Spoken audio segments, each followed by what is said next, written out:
que se cierra, al finalizar cada periodo se cierra. Yo quise ingresar y ya no pude, porque yo lo que le quería mostrar eran modelos, ¿verdad?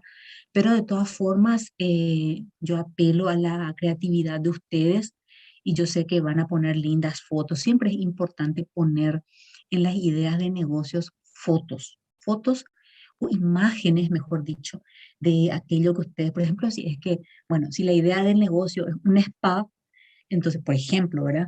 Entonces, un lugar de relajación y ese tipo de cosas, entonces convendría poner imágenes que estén relacionadas a esos servicios, ¿sí? Entonces, ustedes en Internet tienen una cantidad de recursos en términos de imágenes que bien pueden ustedes descargar e ir colocando en esta plantilla, ¿sí? Bueno, en la clase pasada nosotros habíamos visto, creo que hasta el análisis de mercado, si mal no recuerdo, ¿verdad? Porque hasta el ítem 4 sería estos que están aquí, son 7 ítems, pero hasta el 4 es para el segundo parcial, el 5, el 6 y el 7 ya correspondería al examen final, ¿sí? Entonces vamos a ir viendo un poquito, vamos a mirar un poquito, vamos a tratar de,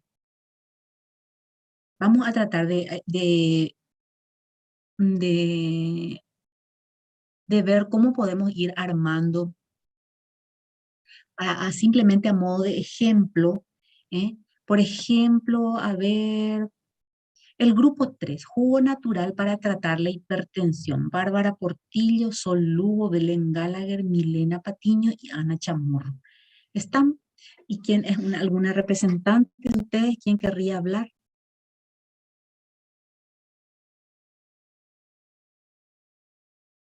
Bárbara, Sol, Belén, Milena y Ana. ¿Quién se anima? Quiero conversar con una de ustedes, la que haya tenido la idea, la que tenga un poquito más de precisión respecto de la idea de negocio que están proponiendo.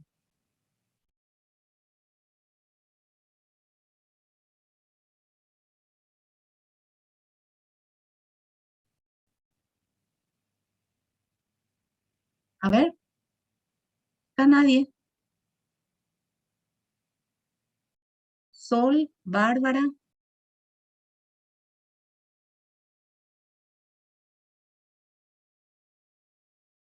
Bárbara, Sol, Belén, Milena, Ana.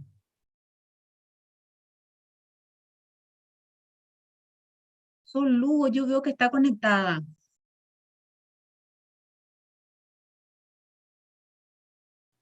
Hola, profe. Sí, estoy Hola, conectada, me Sol. cuesta mucho hablar porque estoy muy engripada. ¿En Por serio? eso, sí.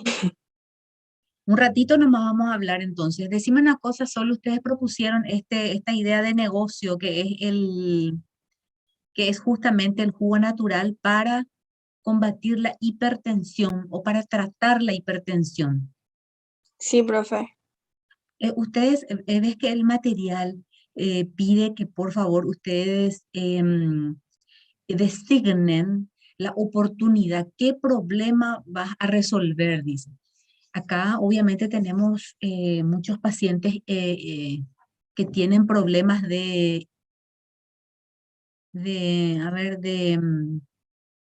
hipertensión. Entonces sería una hierba medicinal esto o es una fruta. ¿Cómo sería, Sol? Profe, creo que tengo entendido que es una fruta, lo que estábamos hablando en el grupo, que estábamos debatiendo eso justamente.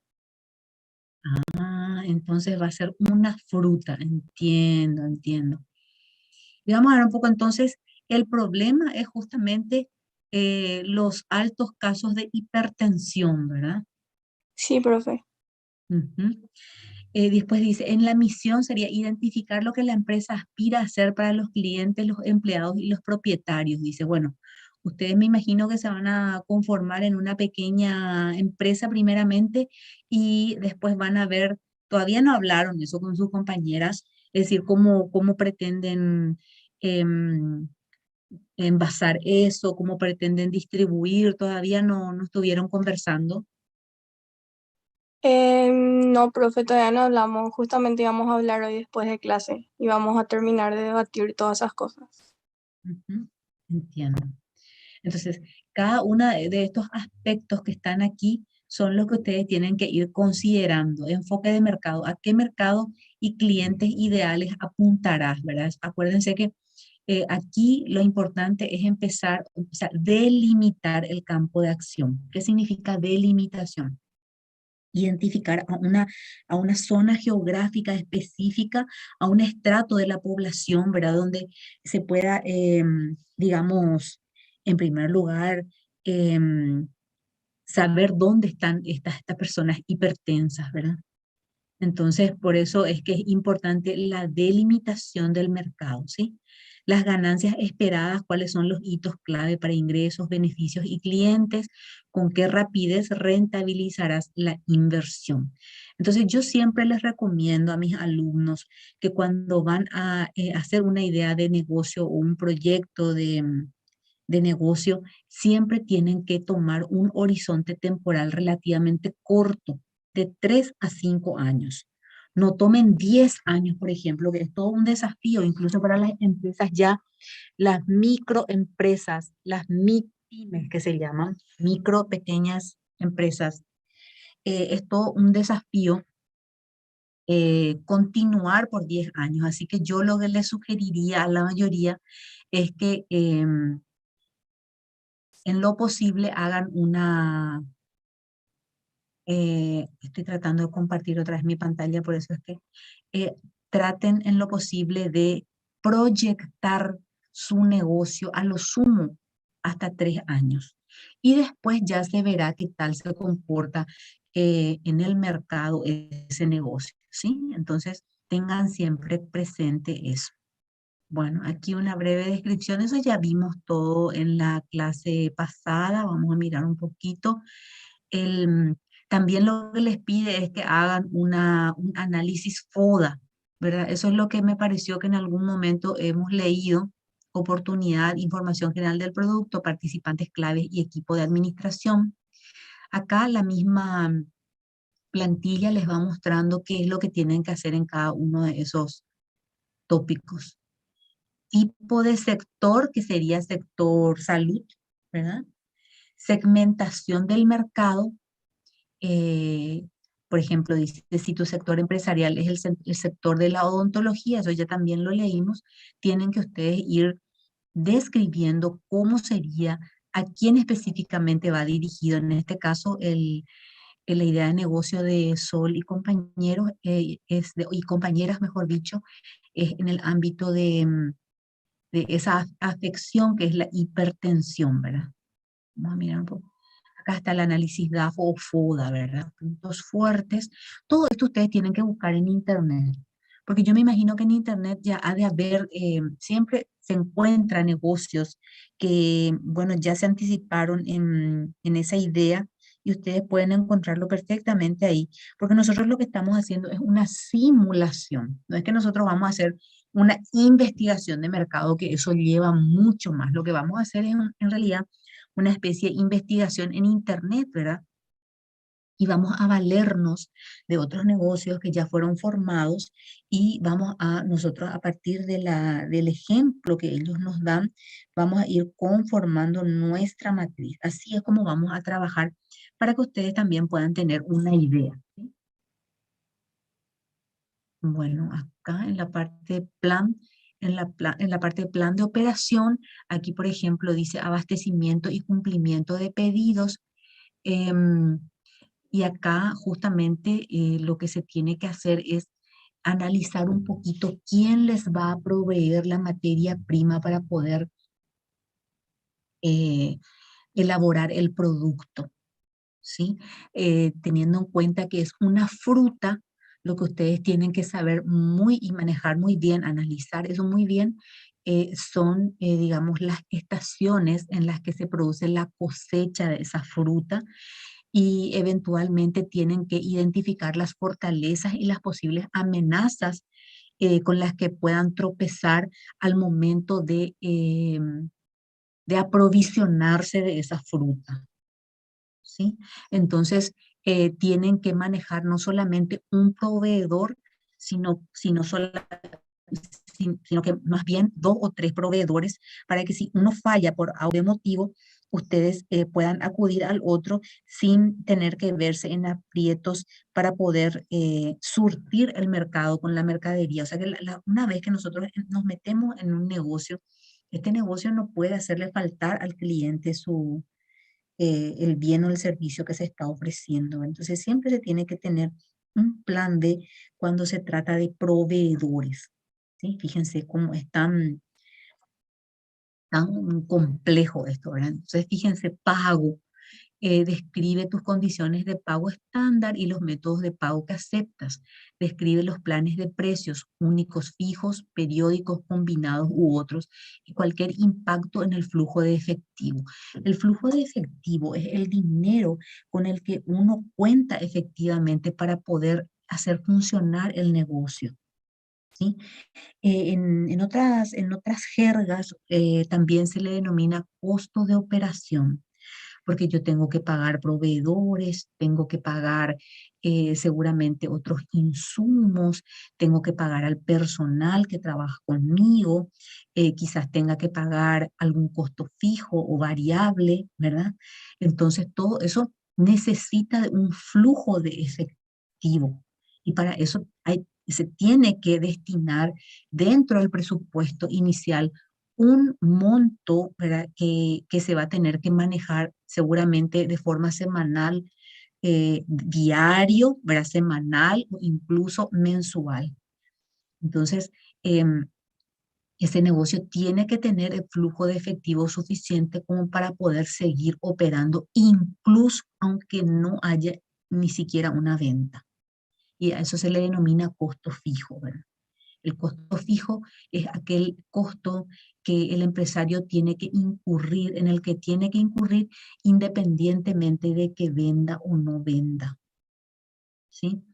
Y el costo variable es aquel que varía conforme aumenta también la cantidad de producción, ¿sí? Entonces, el costo fijo es el que se, se tiene que pagar sí o sí, porque si yo contrato gente, ¿sí? Y en ese mes o en esa semana no se produjo ninguna venta, yo igual le tengo que pagar al personal que trabaja para mí y eso ya es un costo fijo. Un costo fijo, por ejemplo, es el servicio de luz, el servicio de agua, teléfono, transporte, ¿sí? Eh, el personal. Entonces, son costos que sí o sí, aunque yo no venda nada, sí o sí tengo que pagar. ¿Sí? Em, Después dice tecnología. Si la tecnología es fundamental para tu empresa, ya sea que forme parte de la oferta de productos o que sea fundamental para ofrecer un producto o servicio, describe el uso de tecnologías claves que son exclusivas. Si es posible que tus datos empresariales de la compañía o del cliente estén en riesgo, describe el plan de seguridad de datos que posees, así como cualquier copia de seguridad o sistema de recuperación en caso de catástrofes o cortes. Acá, evidentemente, para la elaboración del jugo y sobre todo si va a ser artesanal, seguramente la tecnología que vas a utilizar no va a ser muy sofisticada, pero sí vas a necesitar la contratación de mano de obra que pueda tener listo el producto. O de lo contrario, si ya apunta a un número interesante de clientes o un segmento de mercado interesante, entonces sí se va a necesitar la adquisición de equipos que puedan hacer ese jugo de manera, digamos, industrializada. ¿Sí? Entonces, eso es lo que está pidiendo aquí en este aspecto en el que habla de tecnología. Y además, cuando nosotros compramos equipos, esos equipos tienen que ser asegurados a través de una póliza de seguros, porque por lo general estos equipos tienen un costo relevante y siempre es como un vehículo, por ejemplo. Cuando nosotros nos compramos un auto nuevo, lo primero que hacemos es justamente asegurar el vehículo. Y de la misma forma, estos equipos para la producción empresarial también tienen que ser asegurados en caso de, fíjense, en caso de catástrofes o cortes. El otro día me acuerdo que hubo un incendio, ¿verdad? En el cual, bueno, salió afectada, se vio comprometida una empresa y se le quemó ahí todos sus insumos, materiales, equipos. Entonces, fíjense cómo uno después de haber invertido tanto dinero en algo, se recupera de algo así, si es que no aseguró. Entonces, sí o sí, eso es lo que está pidiendo acá. Por eso dice, si es posible que tus datos empresariales estén en riesgo, describe el plan de seguridad de datos que posees, así que cualquier copia de seguridad o sistema de recuperación en caso de catástrofes o cortes. Esto tiene que ver también con aquella, por ejemplo, aquellas ideas de negocios que no tienen pensado vender productos, sino más bien servicios, porque a veces cuando nosotros le atendemos a los pacientes tenemos un registro de todos los datos del expediente clínico, por ejemplo, del paciente, ¿verdad? Que tenemos informatizado. ¿Qué pasaría si es que, por ejemplo, ataca un hacker? Y nosotros no tenemos las copias, o sea, el backup correspondiente. Vamos a perder nuestro negocio porque un hacker atacó y nosotros no habíamos previsto el backup. A ese tipo de cosas se refiere esto, sistema de seguridad de recuperación en caso de catástrofes o cortes, dice. ¿Entienden? Clientes clave, identifica los clientes que son importantes para el éxito de tu empresa, ya sea por una asociación, por volumen o como vía a un nuevo mercado. También es posible que tengas que identificar a los clientes con más del 10% de los ingresos de tu empresa. Fíjense que hay empresas, me estoy acordando nomás esto que uno de los compañeros, un grupo habló sobre medicina, a ver, centro médico cardiológico. Los centros médicos cardiológicos hoy en día trabajan mucho con las instituciones grandes, con el ministerio, con el IPS. ¿eh? Entonces, aquí, ¿cómo podríamos nosotros identificar a los clientes claves? Si es que vamos a invertir tecnología de punta, entonces convendría que sepamos quiénes pueden ser nuestros clientes clave y ofrecer esos servicios. El IPS subcontrata estos servicios, por ejemplo, cuando sus equipos no funcionan. Hay muchos servicios que el IPS subcontrata, ¿sí? Entonces, esos son los clientes clave y a esos son los que tenemos que nosotros identificarles cuando tenemos una idea de negocio de ese tipo. ¿Mm? Después dice empleados claves y organización. Describe todas las habilidades o experiencias específicas que debe tener tu equipo actual. Estamos hablando ahí de la cualificación de ese personal que va a trabajar con nosotros. Entonces, si estamos abocados a la realización de un centro médico cardiológico, obviamente el perfil de las personas que van a trabajar en ese centro médico tiene que ser el de mejor calidad, ¿verdad? Porque eso es lo que atrae a la clientela.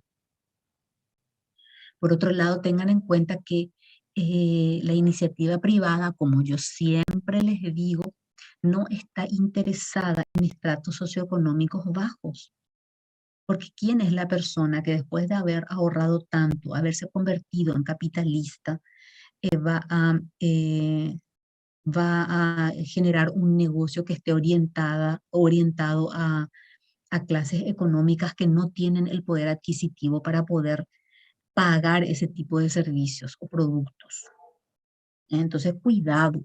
Acuérdense que ese es el rol del Estado. Lo que se puede hacer es eh, hacer un acuerdo asociativo con el Estado y sus instituciones de salud para a través del Estado proveer a ese grupo de personas.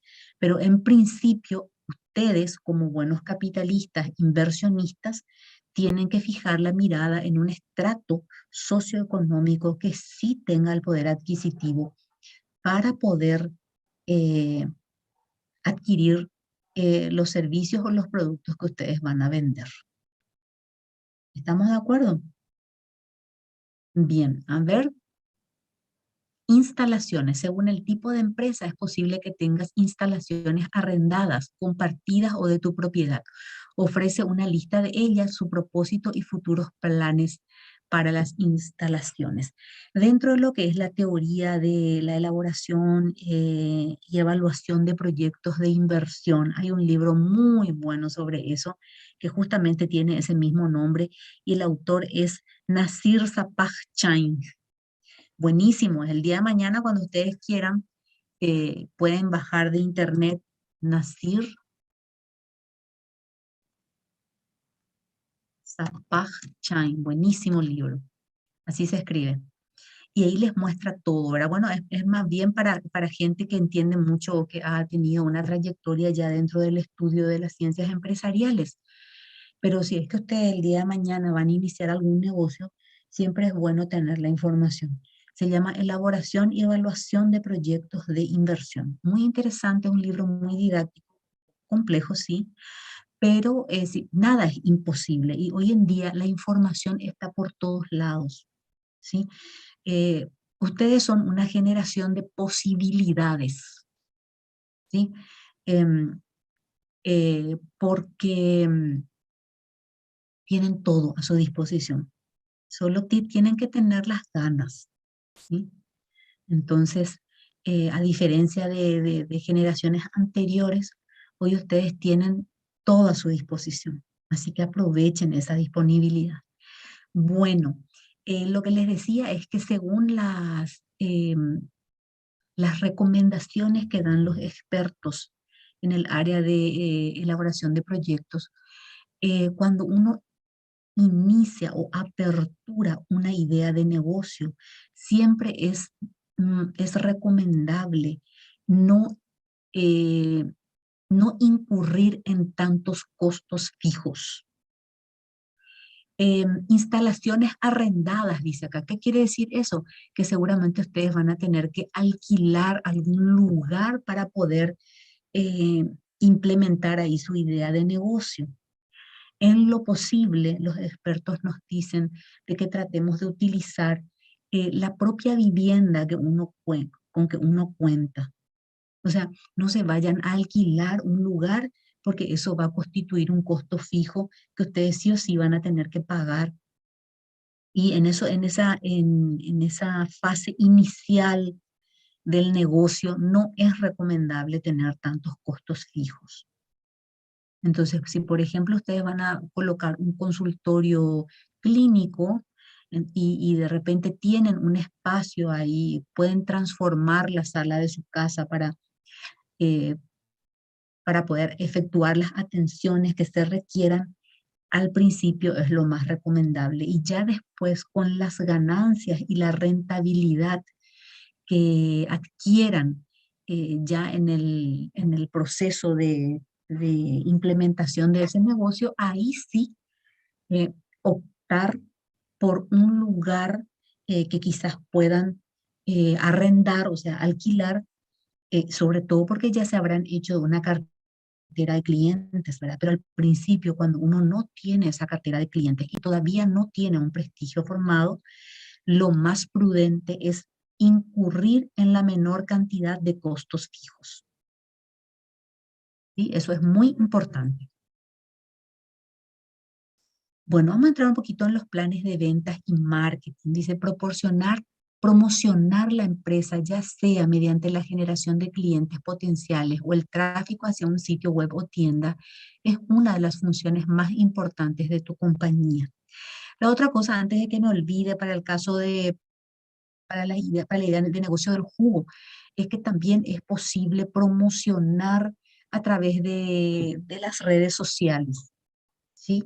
Las redes sociales ahora son una muy buena herramienta y no hace falta que se imprima nada y de repente lo que se puede hacer es hablar con algunos agentes claves, por ejemplo, consultorios o lugares en donde se atiende a ese tipo de pacientes hipertensos, ¿verdad? O sea, segmentar un poquito esa población, saber a dónde acude esa población que tiene ese tipo de problemas y hacer como estrategias asociativas con esas firmas o con esos lugares y poner en mostrador en esos lugares para que el producto se pueda vender a partir de esos locales. ¿Sí?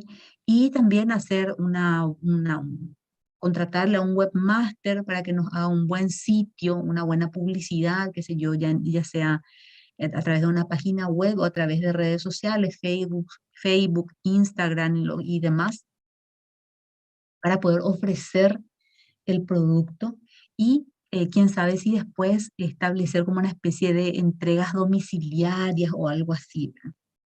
Ustedes tienen que ver qué es qué estrategia les puede convenir más, siempre siendo prudentes en costos. Y eso es muy importante. Entonces, eso en cuanto a planes de ventas y marketing. Mensajes claves, dice, describe los mensajes clave que mejorarán la impresión de que tus productos o servicios causen a los clientes objetivos. Si tienes material de muestra o material gráfico de algunos mensajes, inclúyelos. Aquí tiene que ver mucho con la creatividad y la innovación de cada uno de ustedes, ¿verdad? Poner un lindo eslogan, algo que llame la atención a la gente, ¿sí? Entonces, eso es lo que nos pide este apartado que habla sobre mensajes clave. Actividades de marketing. ¿Cuál de las siguientes opciones de promoción es la mejor para el reconocimiento del producto? La generación de clientes potenciales, el tráfico de tienda o las citas de tu empresa. Publicidad multimedia, periódico, revista, televisión, radio. Ya no se usa tanto esto. Más bien son redes sociales, ahora correo directo, demanda telefónica, seminarios o conferencias para empresas, publicidad conjunta con otras empresas, boca a boca o cartelería fija, marketing digital como redes sociales, marketing por correo, consulta inicial o limpieza gratis para nuevos clientes, seminarios y reuniones grupales sobre salud. Ustedes van a poner la que mejor se adapte a las características o a la naturaleza del producto o servicio que ustedes van a ofrecer. Estrategias de ventas. Si es necesario, ¿cuál será tu enfoque de ventas? ¿Habrá personal de ventas asignado a tiempo completo, ventas por contrato u otro enfoque? Yo no soy partidaria de contratar personal para ventas. O sea, bueno, eh, hay empresas que sí lo hacen, por ejemplo, la industria automovilística, por ejemplo, sí lo hace, ¿verdad? Bueno, y en particular, las redes creo que son una buena alternativa.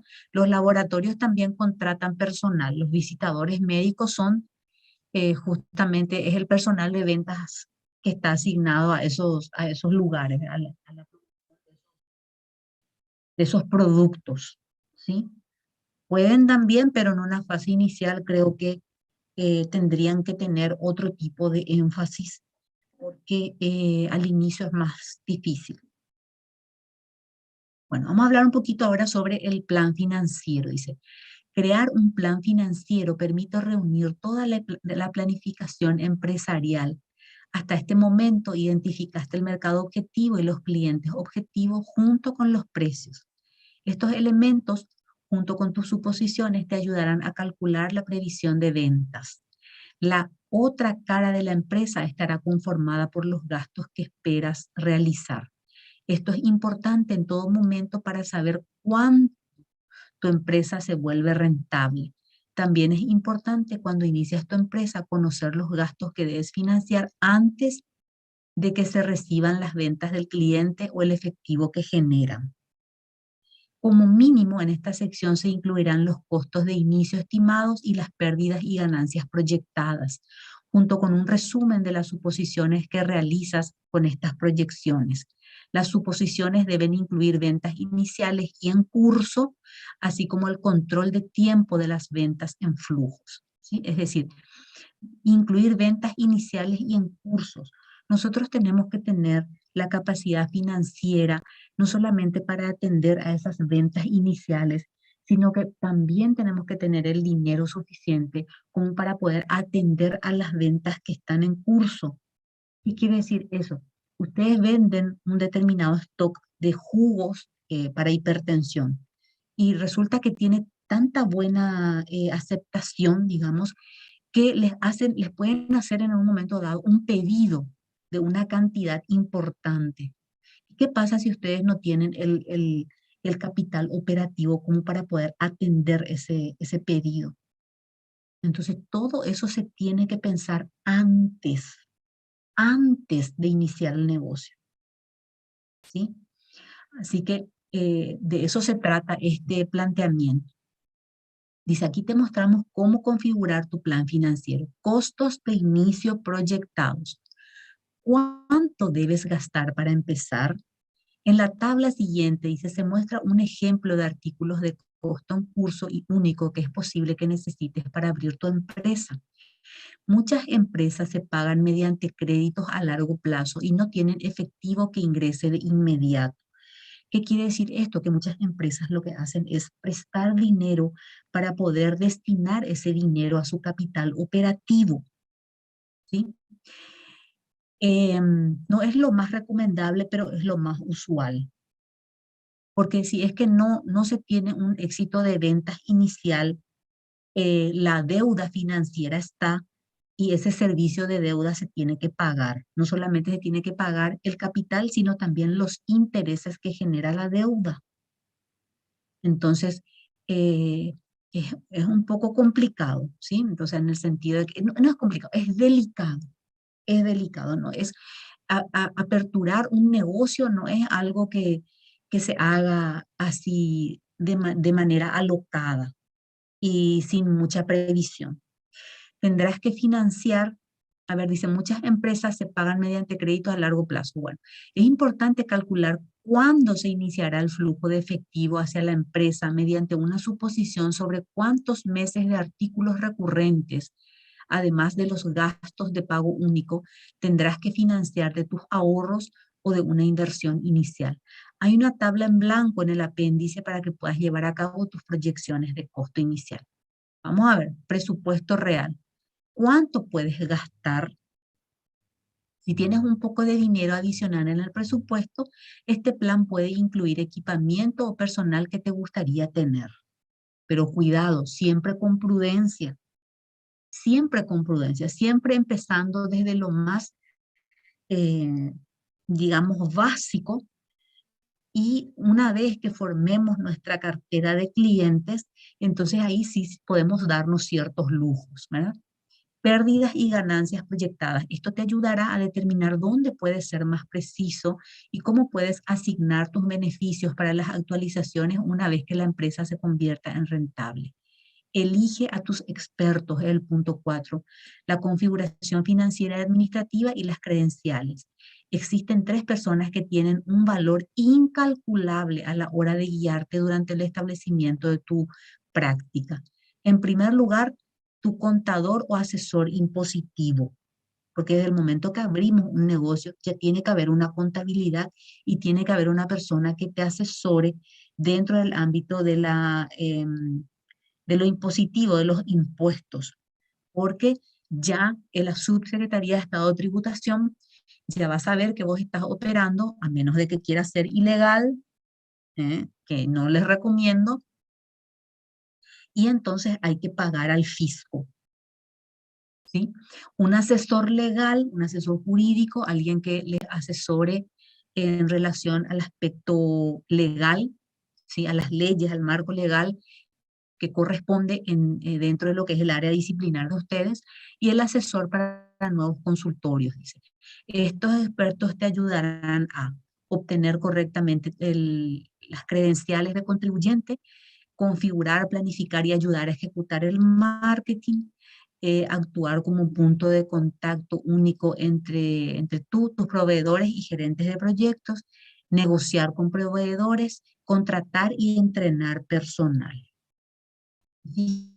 Fíjense que aquí, por ejemplo, tenemos las tablitas, ¿verdad? Los costos iniciales, objetivo general, licencias, registro. Obviamente, para poder empezar a incursionar en el mercado tenemos que tener una licencia, un permiso especial que nos da la posibilidad de explotar ese producto o ese servicio. Permiso, seguro, legal, dice asesor comercial, aprendizaje, software en general, varios. Ubicación, oficina, alquiler o arrendamiento de espacio, costos de servicios, configuración. Costos de servicio tienen que ver con AMDE, Copaco. Copaco ya no se usa tanto, vamos a decir compañías telefónicas de celulares, ¿verdad? Y después también agua, SAP y todo ese tipo de cosas. Configuración y costo anual del servicio telefónico, mobiliario, equipos médicos, herramientas, software, cargos de instalación, inventario de la empresa, fármacos, si es que los hay, suministros de enfermería, guantes, etcétera, etcétera, varios. En marketing, logotipo, personalización de marca, sitio web. Ustedes saben que los diseñadores gráficos cobran también un monto interesante por esta personalización de marca, así que todo tiene un costo. Tarifas de publicidad, materiales de marketing, marketing por web o por internet, ferias comerciales, eventos de red varios, gastos de mano de obra, código de pago, aprendizaje, varios otros. Bueno, está el presupuesto inicial estimado. Yo tengo ¿cómo se llama? Una planilla en Excel que ya está toda formulada, que voy a buscar y les voy a pasar. Le voy a pasar a Bárbara para que también puedan hacer eso. Pero eso vamos a hacerlo en una segunda fase, después del segundo examen parcial. Así que vamos a ir todo por etapas. Lo que no quiero es que se desesperen, simplemente estamos leyendo esto que tienen que hacer y después sí vamos a empezar a trabajar conjuntamente en la elaboración de estos cuadros. Yo siempre voy a estar con ustedes para eso y les voy a estar mostrando en cada una de las clases que vayamos desarrollando, ¿sí? Bueno, este es un modelo de pérdidas y ganancias proyectado. El modelo que sigue exhibe una muestra de proyecciones que en una pequeña empresa prevé para sus primeros 12 meses de operaciones. Yo creo que nosotros tendríamos que hacerlo en 12 meses de operaciones realmente, un año, ¿sí? Porque me parece que 3 años va a ser mucho ya para ustedes. Pero bueno, vamos a ver cómo nos organizamos. Bueno, y aquí lo que tenemos es una tablita en donde por un lado tenemos los ingresos que nosotros vamos a proyectar y por otro lado los gastos. Los gastos son más fáciles de estimar. Los ingresos a veces, una proyección pues una suposición de lo que va a ocurrir, ¿sí? Pero siempre nos valemos de datos que nos proporcionan las instituciones, ¿verdad? En este caso es el mercado, una de las primeras instituciones es el mercado, y nos va a decir a cuánto está el precio, y nosotros también tenemos que tener una cantidad de referencia, ya sea de servicios o de productos que vamos a poder ofrecer o vender. Entonces, en base a esa cantidad que vamos a fijar de forma prudencial, entonces se multiplica la cantidad estimada de venta por el precio en el que hoy en día se está vendiendo en el mercado ese bien o ese servicio. Entonces, de ahí nosotros vamos a obtener nuestras ventas proyectadas. La venta, o sea, la cantidad vendida es igual, digamos, perdón, a las ventas estimadas es igual a la cantidad por el precio, ¿sí? Entonces después dice ventas estimadas. Este monto que ustedes ven acá, que es de $80,000, en este caso, sale de la multiplicación del precio de venta por la cantidad que nosotros nos proponemos vender en un determinado mes, ¿sí? Después dice menos descuentos, errores de facturación, seguros rechazados, etcétera. Entonces, este monto se le debita, que es 5,000. Ganancias por servicios, fíjense que acá es todo cero. Otras ganancias, ventas netas, costo de los bienes vendidos, que también se le resta el costo de producción, tenemos que restarle a las ventas estimadas. Y el beneficio bruto, que es resultado de las ventas menos los costos. Luego tenemos los gastos, que son los costos operativos, administrativos generales, tenemos que pagarle un sueldo a a las personas que trabajan con nosotros, ubicación oficina, si es que estamos pagando algún alquiler, marketing, si es que pagamos servicio de marketing, mano de obra, ¿verdad? También a veces necesitamos mano de obra extra, variable, ¿verdad? No, no están dentro de los administrativos generales que tienen ¿cómo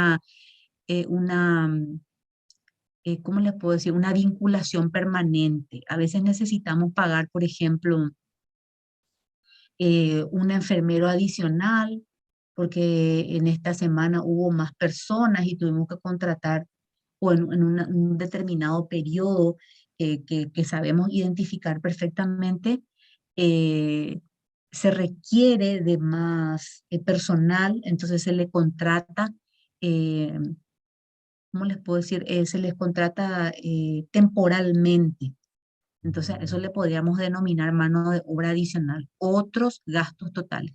Ingresos antes de impuestos, ¿verdad? O sea que todo esto tiene que ver, los ingresos por venta se le tiene que descontar los impuestos que debemos pagar y una vez que hayamos descontado el impuesto es que vamos a tener nuestros ingresos netos.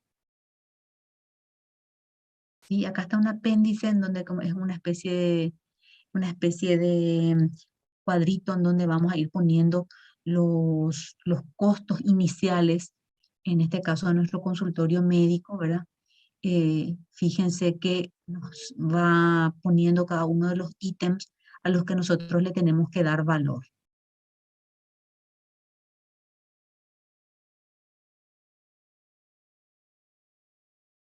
Y así, ¿verdad? O sea que yo no me quiero adentrar tanto en esto, porque esto vamos a hacerlo una vez que yo les pase la planilla, vamos a hacerlo de manera conjunta, con ejemplos bien prácticos. Yo les voy a ir mostrando y la planillita, esta de la que yo les hablo, ya nos va a reproducir todo. Ustedes no se van a tener que estresar calculando nada. Simplemente lo que ustedes van a tener que hacer es introducir la información, los datos, y ya la planilla se va a encargar de hacer todo el trabajo. Pero sí que es necesario entender el concepto para poder manejar esta información, ¿verdad? ¿Alguna pregunta hasta aquí? No, profe. Bueno, a ver un poco, qué lástima que no tengo los ejemplos que estuve buscando esta mañana, pero ya, como les digo, se cerró la plataforma y en fin. Bien. Venta de medicamentos para la diabetes es el grupo 6 de Fernando, Belén, Sofía, Jorge y Sofía Ortega. Ujú. Bueno, entonces es así. Voy a mirar un poco si es que tengo, porque les quiero mostrar. Voy a dejar de compartir la pantalla y vamos a tener un pequeño receso interno mientras yo busco algo. Relájense un ratito, vayan a traer un vasito de agua mientras yo busco unos archivos para poder mostrarles cómo es lo que acabo de mencionarles, ¿sí? Dale, profe. Receso interno. Voy a silenciar mi micrófono. Receso interno de 5 minutos.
Bueno, chicos, pasaron los 5 minutos. Nuestro receso interno está nuevamente allí, ¿verdad? Tomaron el agua.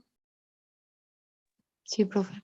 Se fueron al ñoba, como famoso se dice, ¿verdad? Cuando se quieren, cuando nos queremos ir, me voy al ñoba. Bien, encontré un archivo que les quiero mostrar justamente, era de un grupo de mis alumnos de arquitectura, porque yo también enseño la carrera de arquitectura. Ustedes saben que, como les dije siempre, la administración y la economía es un área disciplinar que permea a todas las otras áreas disciplinares, ¿sí? Todas las áreas disciplinares necesitan eh, justamente administrar los escasos recursos, ¿sí? Porque siempre son escasos los recursos. Los deseos son ilimitados, pero los recursos son escasos. Entonces, para eso siempre se necesita de profesionales del ámbito de las ciencias empresariales que manejen esto. Entonces, fíjense, este es el documento del que yo les hablaba. Aquí, por ejemplo, empezamos, son varios cuadros. Este es digamos, una configuración de plan de negocio, en donde el primer cuadro o el cuadro número 1 tiene que ver con el presupuesto y financiamiento de la inversión. Profe, ¿usted está viendo? Ah, perdón, disculpen. No estamos observando aún nada. Sí, sí, sí, ahí, disculpen. Ahí está, ahí se ve. Ahora sí, profe. Excelente. Entonces voy a hacerlo un poquito más grandecito, a ver si es que ahí se puede mirar mejor. Entonces, este es el primer cuadro. Vuelvo y repito, que es el cuadro que tiene que ver con presupuesto y financiamiento de la inversión. Es el primer cuadro que en todo proyecto o análisis de negocio se tiene que hacer para poder cuantificar cuánto va a ser la inversión inicial. Y fíjense que este cuadro tiene números muy grandes, chicos, porque esto tiene que ver con una idea de negocio para arquitectos, ¿sí? Y ustedes saben que los arquitectos, ¿qué es lo que ellos hacen? ¿Verdad? Estructuras edilicias. Entonces, los montos son muy grandes, pero de todas formas igual les puede servir para el ejemplo, ¿sí? Entonces, fíjense, acá, por ejemplo, lo que se pone es la descripción de qué es lo que se va a necesitar para poder emprender ese negocio. O sea, acá se está cuantificando el monto inicial que se va a precisar para poder empezar el negocio. En este caso, fíjense, siempre cuando se trata de arquitectura, ellos hablan de obras civiles y equipamiento. De hecho, que ustedes también, ¿verdad? Si es que ustedes pretenden hacer una clínica, entonces es muy probable, si es que no, eh, si es que van a hacerlo de cero en un terreno limpio, digamos, van a tener que, en primer lugar, adquirir el terreno. Fíjense que acá está el monto que cuesta el valor de mercado del terreno. En este caso, por ejemplo, era de 300 millones de guaraníes, siendo muy optimista, ¿verdad? Porque ahora, bueno, obras civiles tiene que ver con la construcción propiamente, 355 millones. Las maquinarias, yo no me acuerdo más cuál era su idea de negocio, la idea de negocio que ellos tenían, ¿verdad? Pero en maquinarias ellos iban a invertir 1.918 millones, según lo que ellos estimaron. Muebles de oficina, 15 millones. Montaje y puesta en marcha, 328 millones. ¿Por qué? Porque estos equipos se tienen que instalar y esta instalación también tiene un costo. Y fíjense que ellos estimaron 328 millones en costos de instalación y puesta en marcha. Rodados los vehículos que van a utilizar para su negocio, 54 millones. Equipos informáticos, 12 millones. Útiles de oficina, 3 millones. Otras inversiones, 5 millones. Entonces, todo esto tiene que ver con obras civiles y equipamientos, nada más. Después están los gastos previos, un estudio de mercado que se le tiene que pagar a un especialista dentro de ese ámbito, sea, un licenciado en marketing que pueda hacer ese estudio de mercado. Y en esa época, porque este material es del año 2017, ¿sí? Y el estudio de mercado en esa época se cobraba uno sencillito, uno sencillito, se cobraba 5 millones de guaraníes. Y después los gastos de constitución, también 5 millones de guaraníes. Los gastos de constitución tienen que ver con las escrituras que se tienen que hacer, los permisos municipales, etcétera, etcétera, etcétera, ¿verdad? Para poder tener la habilitación de ese proyecto empresarial, ¿sí? Y después aquí siempre se coloca también otros gastos. Estos otros gastos tienen que ver con aquellos gastos que de repente van saliendo en la marcha, que nosotros no pudimos prever porque no sabíamos, ¿verdad? Porque, bueno, había sido otras cosas que se tenían que pagar y que nos fuimos enterando sobre la marcha. Entonces, para eso siempre también se tiene que proyectar, digamos, un monto determinado para esos gastos imprevistos. 5 millones ellos proyectaron. Bueno, aquí tenemos una columna que dice propia y tercero. Eso se tiene que ver con la financiación. ¿Se acuerdan que yo les había dicho de que hay personas que prefieren unirse, colegas que se unen y que hacen como una especie de integración de capital? Entonces, a eso se refiere la financiación propia. Entonces, fíjense, supongamos que yo tengo un terreno a mi disposición y que yo voy y formo un equipo, un proyecto de inversión con ustedes y bueno, yo digo, yo tengo un terreno en San Lorenzo. Yo para integrar el capital, yo no voy a poder dar en efectivo, pero voy a poner el terreno como mi aporte. ¿Mm? Ese terreno, por más de que sea mío y que no, que ustedes, o sea, que los inversionistas, en este caso ustedes, no tengan que sacar dinero para la compra del terreno, igual ustedes tienen que presupuestar en este cuadro, porque este cuadro tiene una secuencia de varios cuadros que están aquí, ¿ven? Varios cuadros, que tarde o temprano nos va a llevar a un cuadro que se denomina valor residual del negocio, ¿sí? ¿Qué quiere decir eso? Supongamos que a los 5 años nosotros nos peleamos todo, que eso es lo que más ocurre, ¿verdad? Y nos queremos quitar los ojos y no nos podemos ni ver más.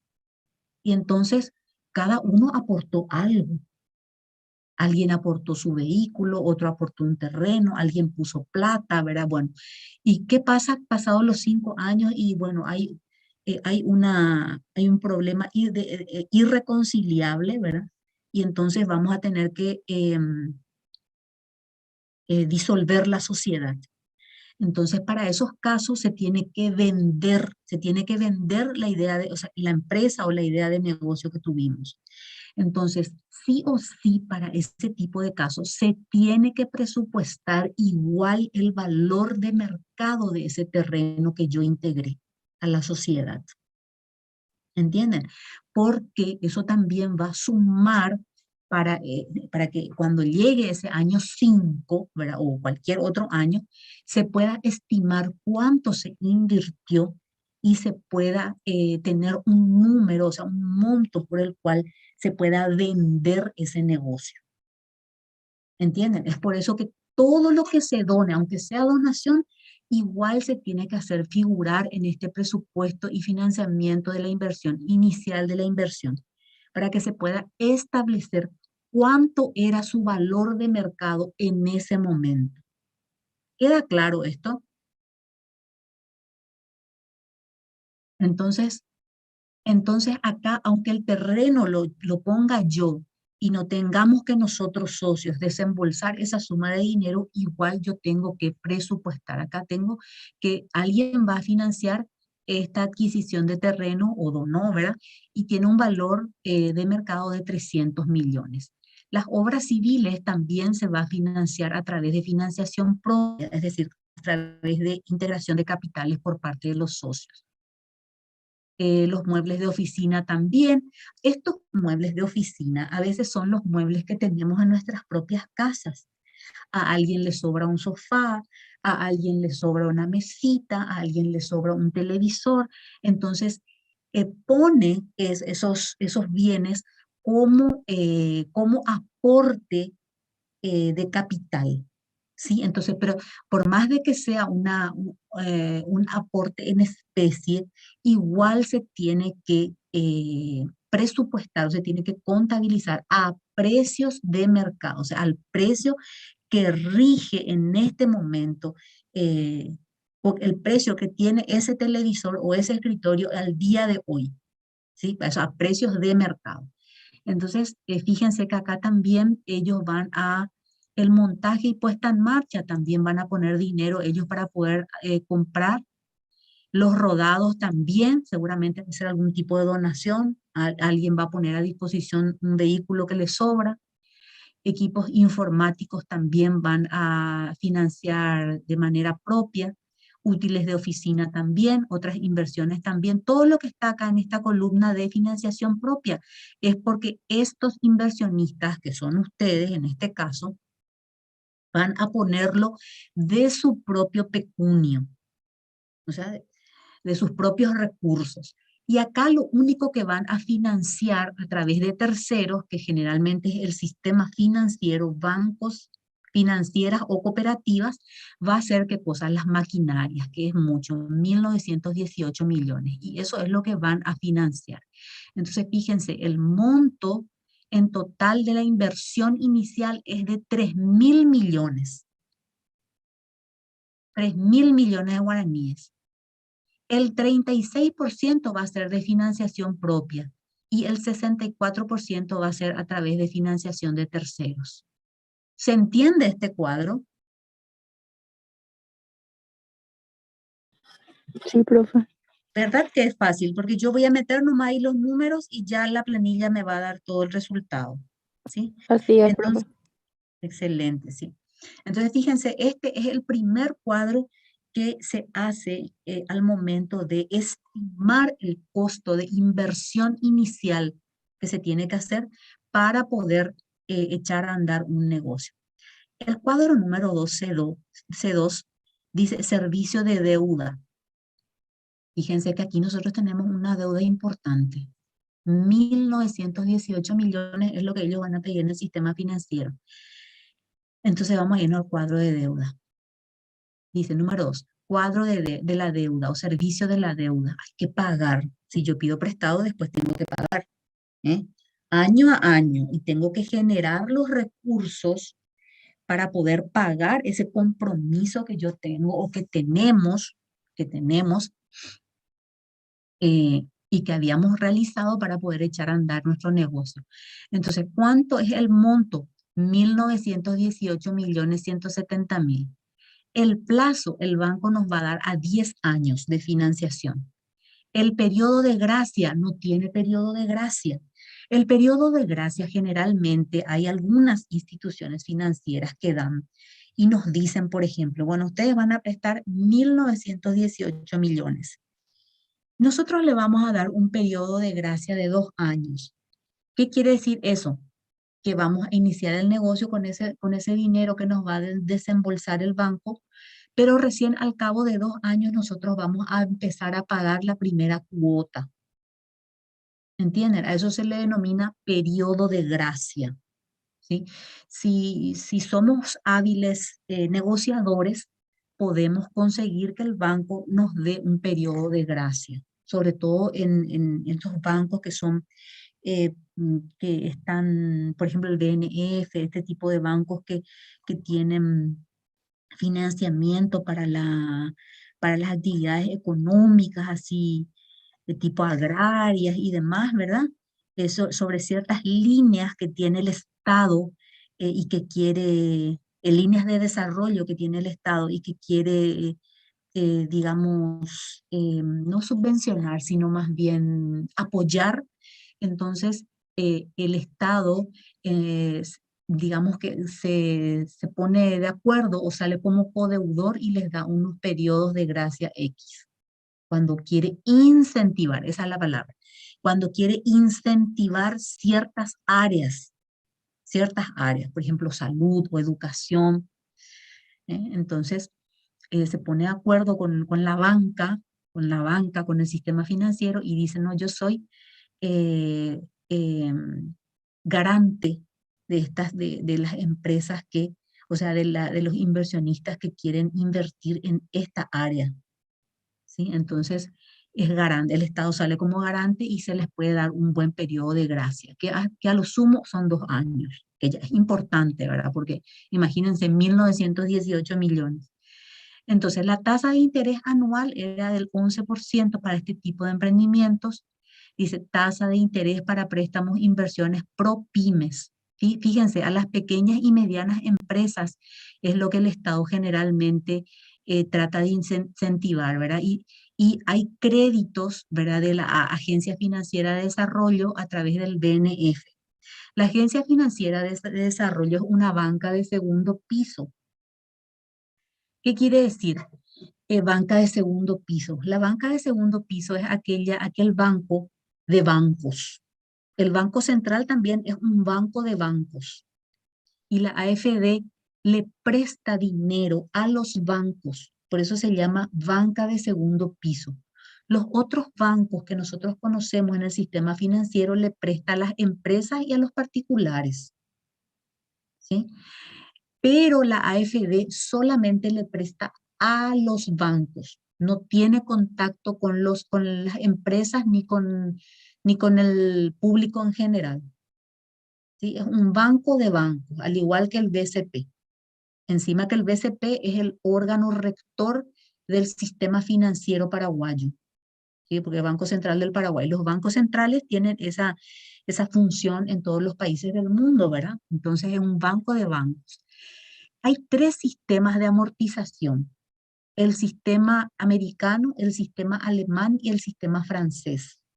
Que va a ser toda una clase especial si les tengo que explicar, ¿verdad? No es difícil. El sistema francés es aquel que se utiliza más en Paraguay. Si ustedes se van en los bancos, en las financieras y en las cooperativas, van a encontrar de que el sistema de amortización que utilizan es el sistema francés y es el sistema de amortización por saldo, por saldo. Entonces se le aplica el interés y la amortización del capital en base al saldito que vaya quedando después de haber pagado la primera cuota y el primer periodo de interés. ¿Entienden? De los otros sistemas, por ejemplo, en el sistema francés lo que les quería decir es que la cuota es constante durante todo el periodo. La cuota siempre va a ser constante. Desde el año 0 desde el año 1, perdón, hasta el año 10, siempre la cuota va a ser la misma. Los intereses son los que van a cambiar porque de acuerdo a la amortización del capital, se va a calcular el interés en base al saldo que va quedando. Entonces, lo que va a ir variando es el interés que se tenga que pagar porque va a depender de esta amortización del capital. ¿Se entiende eso? Sí, profe. ¿Sí? Bueno, perfecto. Entonces, fíjense cómo en el sistema francés, por ejemplo, el saldo va bajando. ¿Por qué? Porque también la amortización, siempre la cuota va a ser la misma, pero los intereses son los que se van a ir calculando en base a la amortización del capital, ¿sí? Entonces, fíjense, 325, 708, 325 millones estamos hablando, menos 210 millones, que es en concepto de intereses, me da una suma de 114 millones. Y el interés aquí ya se va a calcular en base a este 114 y así sucesivamente, ¿sí? En el sistema americano y en el sistema francés lo que se hace es que la cuota va variando y a veces el interés es constante. Y a veces la cuota varía y el interés también varía para el otro sistema, ¿verdad? Pero este es el que más se utiliza en el mercado paraguayo. Entonces se hace una estimación de cuánto tendría que estar pagando yo en concepto de cuota, interés, ¿verdad? Y amortización del capital en el periodo 1 hasta el periodo 10 que dure esta deuda, ¿sí? Entonces, así yo puedo saber cuánto dinero está comprometido, ¿verdad? De los ingresos que yo voy a obtener o de las ganancias que yo voy a obtener, yo ya sé cuánto dinero al pago de la deuda. Vamos a ver ahora el cuadro número 3 que tiene que ver con depreciación y amortización. Los bienes muebles y también los equipos tienen un deterioro o sufren un deterioro con el paso del tiempo. Un vehículo que yo compro hoy al cabo de 5 años va a tener un deterioro y a eso también se tiene que contabilizar. ¿Para qué? Para que nosotros podamos prever cuánto es su valor residual y cuánto es lo que yo tengo que de las ganancias guardar para que al cabo de los 5 o 6 años, ¿verdad? Hay toda una tabla que nos dice cuánto es la depreciación que sufren los bienes físicos, estamos diciendo, y entonces un estimado, ¿verdad? Una depreciación estimada. Entonces de las ganancias también yo tengo que ir guardando un poco de dinero para que cuando mi equipo, por ejemplo, a ver, el equipo de cardiología que compraron que nuestros compañeros del grupo, vamos a mirar un poco el grupo, era del grupo 4, Magalí, Luciano, Denis, Marcelo y Nahuel, ellos tienen que hacer su cuadrito de depreciación y amortización de los equipos que van a comprar, porque eso, bueno, tiene un deterioro en el uso, no solamente por uso, sino por el paso del tiempo, implementación de nuevas tecnologías en el mercado, etcétera, etcétera. Y entonces se tiene que calcular sí o sí esa depreciación y esa amortización del capital. Entonces, acá, por ejemplo, fíjense el equipamiento. Acá las maquinarias tienen un valor inicial de 1.918.170.000. La vida útil de esta maquinaria nos dice, según el cuadro de depreciación que los contadores tienen todo muy bien estipulado, es de 10 años. Ahí nomás uno tiene que buscar maquinaria, 10 años. Equipos informáticos, 2 años. 2 a 3 años nomás luego. Creo que es 2 años. Y así sucesivamente. Entonces, fíjense, 4 años dice acá equipos informáticos, pero no creo que sea tanto. Con la tecnología que va avanzando, los software que se van cambiando a cada rato, 6 meses es mucho. Porque cada vez sale una versión nueva. Entonces, fíjense, 10 años. Entonces, ¿cómo es lo que hace? ¿Cómo se hace? Hay varios tipos de cálculo para de la depreciación. El que nosotros usamos aquí con estos chicos, con estos alumnos de arquitectura, fue el cálculo de depreciación por línea recta. ¿Qué quiere decir eso? Fíjense, aquí está formulado. Fíjense, eh, este monto se le aplica el 10%, ¿eh? Y se divide por la cantidad de años eh, de vida útil. Entonces, el 10 tiene una fórmula, ¿verdad? Esta es la línea recta. Entonces, este importe se multiplica por 10% y se divide entre los 10 años de vida útil. Y ahí me va a dar el importe de la depreciación en guaraníes y el valor residual, ¿verdad? De esas maquinarias, ¿sí? Que es B9, fíjense que B9 es esto por el 10%, el valor residual. Pero lo que yo tengo que ir guardando, ¿sí? Lo que tengo que ir guardando es este importe. O sea, que tengo que ir eh, ahorrando para poder llegar a este importe. Entonces, muebles de oficina, 15 millones, tiene una vida útil de 10 años, mismo cálculo. Por el 10%, ¿sí? Dividido la cantidad de años de vida útil. La misma cosa para rodados y la misma cosa para equipos informáticos. Entonces, en depreciación, fíjense que se tiene que estimar 186 millones. ¿Mm? 186 millones. Estos gastos previos, el estudio de mercado y los gastos de constitución, también tienen una vida útil en años. Estos son activos intangibles, se le llama, porque no se le puede tocar.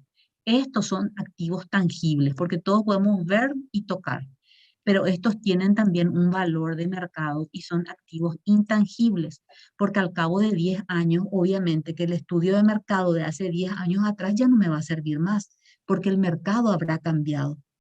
Y para eso también yo tengo que estimar un monto para al cabo de una cantidad X de años, yo tenga que renovar ese estudio de mercado. Lo mismo ocurre con los gastos de constitución. Eh, Lógicamente va a haber otros costos, ¿verdad? Que las mismas instituciones de regulación van a imponer y que, bueno, yo tengo que amortizar también el valor de este activo intangible. ¿Para qué es este cuadro de depreciación y amortización? Para que yo tenga que prever que esa maquinaria, esos equipos y estos activos intangibles van a llegar un momento en el que van a ser obsoletos y no me tiene que tomar de sorpresa eso. Yo tengo que tener ya un dinerito juntado para poder sumarle después otro capital y poder reponer eso. De eso se trata este cuadro 3 de depreciación y amortización del capital. ¿Estamos? Después aquí tengo, fíjense, este sí que es más, pero no se asusten porque tampoco quiero que se asusten. Esto es un cuadro de costos anuales proyectados. Este proyecto tenía una validez de 10 años, fíjense. Y entonces ítem por ítem ellos fueron llenando y ya la planilla les fue calculando todo. Así que no se asusten. Fíjense, y es muy interesante que vean acá, vamos a poner con este color.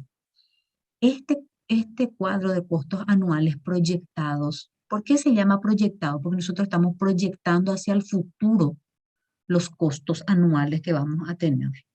Por eso se llama costos anuales proyectados.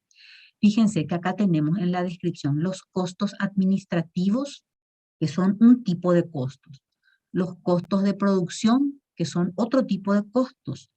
Los costos de marketing y ventas, otro tipo de costos. Después tenemos costos no desembolsados, que son las depreciaciones, ¿verdad? Que si bien no se desembolsan, pero tenemos que hacer un ahorro, tenemos que guardar esa platita.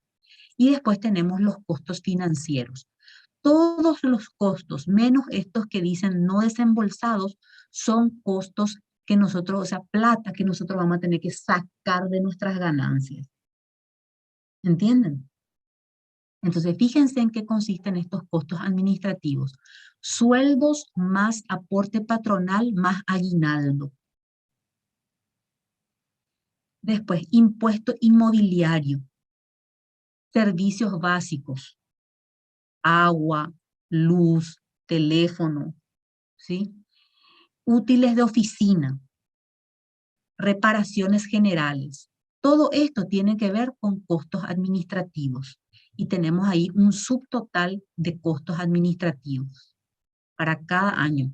O sea, en realidad nosotros lo que hacemos acá es el primer año calcular y después lo que hacemos es ajustar nomás, ya enseguida les voy a decir cómo vamos a ajustar para poder proyectar hacia el futuro. Después tenemos los costos de producción. Aquí también tenemos que calcular sueldos más aporte patronal que se le tiene que pagar al IPS, más aguinaldo. ¿Por qué? Porque el costo administrativo, ¿verdad?, es diferente del costo de producción. Aquí, ¿a quién le estamos contratando? Le estamos contratando a una secretaria, seguramente a un contador, aunque ahora ya no se estila más tanto, yo después les voy a decir. Pero ese tipo de cosas es lo que se paga acá en costos administrativos. Y en costos de producción, lo que se paga es al personal que va a elaborar los jugos, por ejemplo, esos jugos para hipertensos. ¿Eh? Seguramente ha de ser ¿cómo se llaman estos técnicos en la Facultad de Ciencias Químicas? Es donde estudian estas personas que no son técnicos, son licenciados en tecnología de los alimentos, por ejemplo. No es que yo nomás me voy a agarrar y voy a ponerme a preparar. En primer lugar, el marco legal no me va a permitir. Y es que yo voy a establecer un negocio, yo le tengo que contratar a un profesional certificado y diplomado y que sepa hacer ese tipo de cosas. No es que yo voy a agarrar nomás y mezclar todo de acuerdo a lo que a mí se me antoja, no es así. ¿eh? Por ejemplo, en las farmacias, o sea, en las grandes cadenas farmacéuticas, tienen un director técnico que es un químico farmacéutico, ¿sí? No es cualquiera, ¿entienden? Entonces, a ese tipo de personal es lo que vamos a contratarle aquí donde dice costos de producción. Y entonces a este le tengo que pagar un sueldo, tengo que pagarle en IPS y le tengo que pagar también aguinaldo. Después los costos de producción, también materia prima e insumos. Acá, por ejemplo, van a estar las frutas que se tienen que comprar para hacer el jugo, y otros aditivos y qué más, no sé qué tendrá, ¿verdad? Pero ahí entra lo que tiene que ver con materias primas. Y después dice mantenimiento y limpieza de máquinas y equipos también entra dentro de costos de producción y tenemos un subtotal. Ahí están los montos. Fíjense, materia prima e insumos, 3.040 millones, madre. Después tenemos los costos de marketing y ventas. A este grupo de personas también le tenemos que pagar y es diferente a este costo administrativo porque estos también son personas especialistas en esa área de ventas. Entonces también le tenemos que pagar sueldos, aporte patronal y aguinaldo, artículos para promoción y publicidad. Y fíjense que acá está un subtotal de marketing y ventas. Lo que hacemos acá donde dice total de costos operativos es sumar el costo administrativo más el costo de producción más el costo de marketing y tengo aquí como resultado los costos operativos. 4.162 millones para este caso. Y tenemos aquí los costos no desembolsados, que son las depreciaciones y las amortizaciones de activos intangibles. Acá lo que tenemos es ese deterioro de los activos tangibles y el paso del tiempo que experimentan también estos activos intangibles. Esto no es un desembolso, ¿eh? No es un desembolso hasta que llegue los 10 años en el que cumple su ciclo de vida útil esas maquinarias, ¿sí? A los 10 años sí va a ser un desembolso. A los 5 años sí va a ser un desembolso. Hola, ¿me están escuchando ustedes? Sí, profe. Sí, porque a mí me salió que tenía problemas con la conexión. Entonces, en este primer, segundo, tercer año, hasta que no llegue todavía el ciclo de vida útil de esa maquinaria o de esos activos intangibles, no va a ser un desembolso, va a ser un ahorro. Pero yo tengo que estimar eso y guardar, ¿entienden? Y después vienen los costos financieros, que es la cuota más los intereses de préstamos, ¿verdad? Que es el famoso servicio de deuda que también tengo que ir pagando año a año. Fíjense, hasta que 10 años dijimos de que nos iba a financiar el sitio. Bueno, una vez que yo haya estimado el total de costos financieros, el total de costos anuales va a ser igual a los costos administrativos, más costos de producción, más costos de marketing y ventas, más, eh, más amortización, costos no desembolsados, costos financieros, entonces eso me va a dar como resultado el total de costos anuales. ¿Alguien tiene el micrófono abierto? Por favor, si puede silenciarlo. Entonces, fíjense aquí, 4.464 millones ellos estimaron para el primer año en sus costos totales anuales. Y dentro de estos costos, tenemos costos que son fijos y costos que son variables. Yo les vuelvo a decir, los costos fijos son aquellos costos que tenemos que pagar sí o sí, aunque no hayamos vendido ni una unidad de producto o aunque no hayamos vendido ni un solo servicio. Y que nuestros funcionarios estén ahí sentados jugando en su celular o estén ahí chismoseándote por ahí, ¿verdad? Igual tenemos que pagarles. Duele decirlo, pero hay que decirlo, ¿verdad? Porque, bueno, ellos no son culpables de que los clientes no vengan o que no se haya vendido una unidad de producto, pero ellos están ahí y tenemos que pagarles. La luz a fin de mes tenemos que pagar, aunque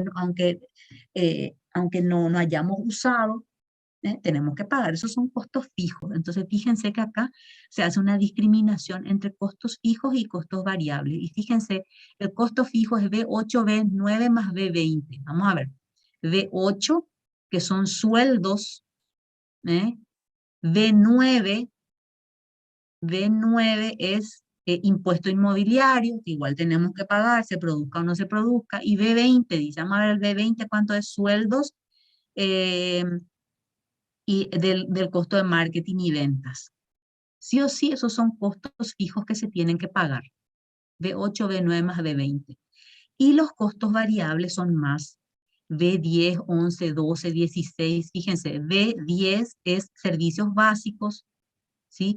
Eso sí, son variables, porque si es que empezamos a producir, digamos, y usamos más electricidad, entonces va a variar de un mes a otro, ¿verdad? Y así sucesivamente. Vamos a mirar cuál es el otro costo variable.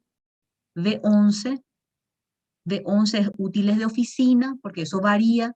B12 es reparaciones generales, también varía. B16 es materia prima e insumos, sí, es un costo variable, porque si se produce menos, entonces se utiliza menos insumos, pero si se produce al siguiente día más, entonces va a variar también el costo en base a la cantidad que se produce. Es un costo variable. B17, mantenimiento y limpieza de maquinarias y equipos, se utiliza mucho, el costo varía, si se utiliza poco, el costo también va a variar hacia abajo.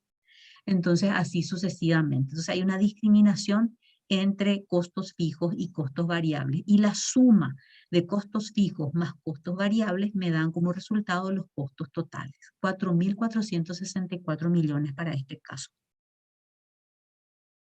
Y fíjense, dice acá, el costo unitario de producir.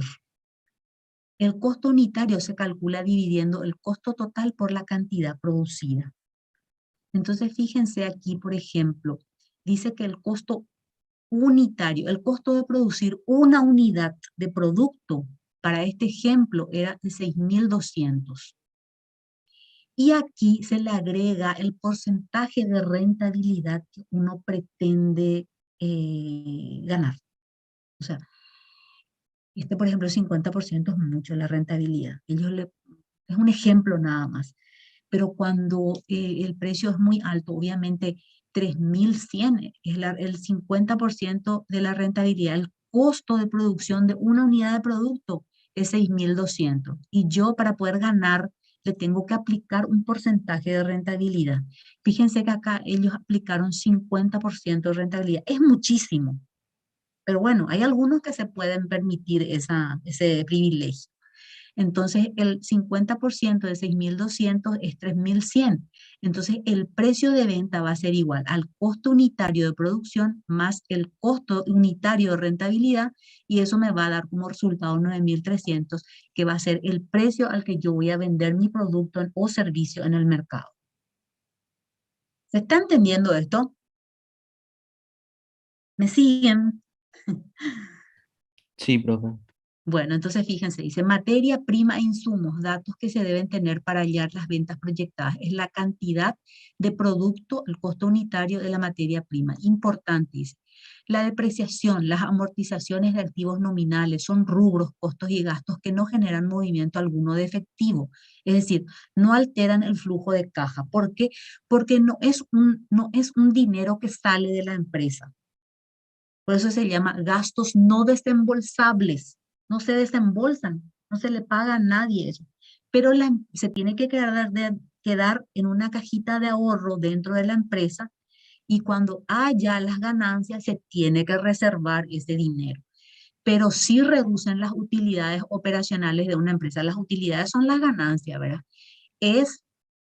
Esta es la razón por la cual se deben sumar en el estado de flujo neto de efectivo. Bueno, eso después ya ven. Bueno, hoy vamos a llegar hasta aquí. ¿Qué les parece? Son las 16:17. Yo creo que ya les di bastantes números. Pero este es un buen ejemplo que nosotros podemos aplicar. Yo les voy a ir explicando paso por paso, no quiero que se asusten. Yo lo único que les pido es que me llenen hasta el ítem 4, que vayan avanzando, que vayan buscando en internet las ideas de negocio, la presentación, todo lo que ahí pide en esa plantilla, ustedes tienen que ir completando, porque quiero ser muy específica y muy repetitiva para que se entienda bien y que todo quede muy en claro. Si hay algún aspecto que no se llenó, se les va a restar puntos. Se les va a restar puntos. Así que empiecen ya a hacer, no hagan todo a la disparada un día antes, porque un día antes ya es tarde y ya no hay tiempo y no encuentran en internet y después, bueno, los puntos no van a poder lograrlos y bueno, y yo no quiero, ustedes hasta ahora creo que están teniendo un buen rendimiento y bueno, y tienen buenas posibilidades de aprobar esta asignatura con buenas notas. Así que procuren, ocúpense, no pierdan su tiempo, sepan administrarlo, sepan gerenciar el liderazgo dentro del grupo, repártanse los tópicos, comprométanle a los integrantes de su equipo a que tiene que presentar esa información para tal día y para tal hora. Trabajen en un drive, ¿sí? Usen la tecnología, trabajen en el drive y vayan completando ya cada uno con su, ¿cómo es que se llama? Con su parte y que haya un coordinador general que esté monitoreando que todos estén entregando su trabajo en tiempo y forma. Hay que poner límites, hay que asignar los cargos y las funciones, hay que establecer una fecha límite. Entonces, para tal fecha, todos ya tenemos que tener algún avance. Y así, porque los equipos bien organizados trabajan así.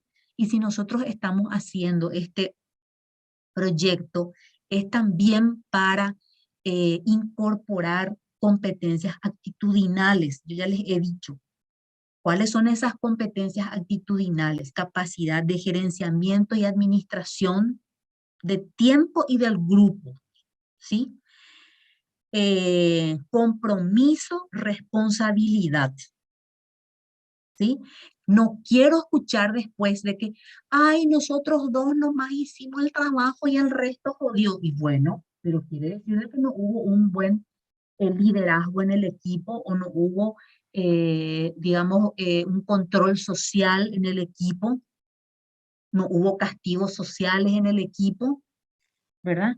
Porque este país está así como está porque no hay castigo social.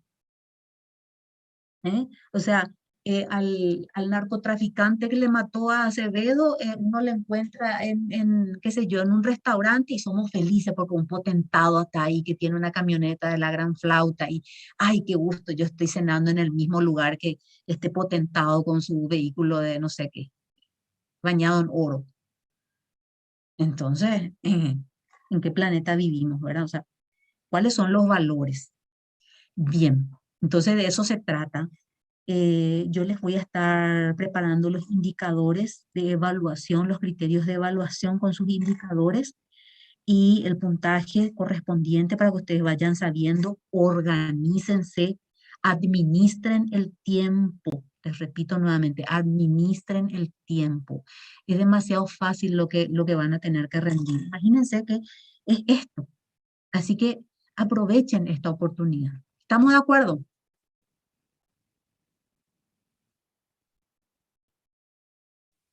Excelente. Bueno, voy a llamar la lista rápidamente. Un momento.